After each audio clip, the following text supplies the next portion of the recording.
What's going on, y'all? It's Cute and On, back with another video. And today I'm going to be talking about becoming the lion. The lion lays down with the sheep. These people around us are sheep. They're totally being led around by the media. They believe the false reality that's being presented to them.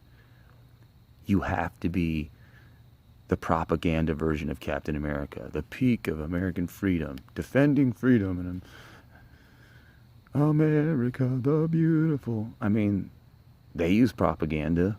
Why can't we use pro-America, pro-free speech, pro-liberty, individual, rugged individualism? Why can't we push that? It's better. So, you become the lion. A lion is fearsome. Challenges anyone who steps up. Change my mind. Change my mind. That's like the Steven Crowder thing. Oh, come up here. We'll agree to a base set of facts and then we'll try to change my mind. That's a lion. You have good arguments. You're able to unpack them. You can change people's minds. You stand up for the truth. Oh, Steven Crowder's a Zionist shill. Okay, whatever. That's your opinion. He's a pretty good, debater, master debater. And I don't think that's a bad way. I'm fine with the black power guy on one corner and the white supremacist on the other corner. Even though I don't agree with either of them, I'm okay with them working out their arguments, and they may never agree. But we are never going to agree. None of us, even people on the same side of things, are going to be like, oh, but Steven Crowder works for Blaze TV, Zionist shills. Okay, that's your opinion. Fine. I'm not saying I totally agree with Steven Crowder. I'm just using him as a mainstream example. All right. These people on the left have literally become like the white supremacists of old. The Democrat Party's never really changed. If you think back, they were the ones making the argument for slavery in the 1800s, and Lincoln came in and checked them. They whacked him for it. And you could say there was a bigger conspiracy to that. Go ahead and dig into that. There's millions of ideas. So the Democrats were making the argument, Stephen Douglas, that the slave likes the slavery. Then they lose the Civil War, and boom. You've got Jim Crow and all that shit. Democrats. The KKK was Democrats. Martin Luther King Jr. was a Republican. Yeah, you can be like, oh, but he was friends with the Rockefellers, Zionist shill. It always comes back to that for some reason on BitChute. But then, think whatever you want. I'm just using an example for now. And Democrats were the ones opposing the Civil Rights Bill. Okay? Then, you're telling me that that same party making the argument for slavery and enforcing Jim Crow all of a sudden flips and is like, oh no, we're for civil liberties. No, of course not. They're the same people today pushing another race war. I mean, for God's sakes, Derek Chauvin was convicted of all 3 counts of murder on Adolf Hitler's birthday. That's like, there you go. There's some deep states, signing. They're like, hey, we're trying to start a race war on Hitler's birthday. Yeehaw. I know that's ridiculous. I'm just joking. So the best thing you can do for these sheep around you, these sheep, they're all following the freaking mainstream media. Bah, yes. Brian Stelter, yes. I'm watching CNN. You have to save them. You got to be the lion that lays down with the lamb. Appeal to the highest point of reason if you're a Christian.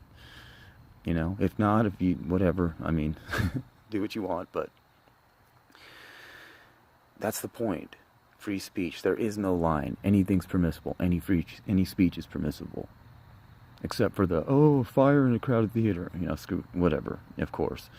But you've got to be the lion. You've got to be the one out there standing for truth. Speaking the truth. All right? Standing up for the innocent. That's the best thing to do. If you don't wear a mask in the store, they're either not going to let you in, or no one's going to notice, or they're just going to give you funny looks. Don't be a coward. That's like a small thing you can do. To not be a total pussy. Alright, so now I'm going to wrap it up. I've just been ranting. I do a lot of that because Excuse me. Because I was reading, just to pivot, I was reading, I think it was Thus Spake Zarathustra, Friedrich Nietzsche, and he talks about the 3 stages of the intellectual. All right, there's the first stage. There's the pack animal, the camel in the desert. You're carrying all these ideas. You're searching for knowledge. You're wandering through this wasteland of endless, nugget. There's endless knowledge out there, but you're just packing it. You can't really unpack the arguments. So there's the first stage. Then the second stage is you're the lion. You're out there like, change my mind. You're speaking the truth. You're like laying out good arguments. You're able to unpack the arguments. And people are like, whoa, he knows what to do. Like, if you can't go into the weeds with like Steven Crowder or like Andrew Klavan, those dudes, they really know the politics. They really know their thing, And so they're fearsome. Dinesh D'Souza is really good. He's like a lion. He really puts it out there, and it's kind of hard. He can just like melt faces in the debates. It's pretty impressive, So that's the second stage. You're like a lion, you're fearsome. You're out there challenging. You're brave. You accept all challengers. You're fearsome in your arguments. Then there's the third stage. Okay, now the third stage is supposed to be the child. What is a child? He's innocent. A child is the product of his environment, the product of the society he lives in. So as a child, he's going to give you the most innocent, non-partisan, non-conspiratorial approach to any like problem in society. He's going to be like, oh, well, why is that happening? Oh, okay, well, here seems to be an innocent argument to fix this. This seems to be like, oh, it should be this way, because I was raised with a set of morals that society's agreed upon, and we've all act like, civil in public. So here's my approach, That's the third stage of the journey of the intellectual. Now, I might have just butchered that, but I'm just some dumbass on the internet. So, simple arguments, stupid arguments, I know. But what do I know? Check me on the next video. Cute Anon out.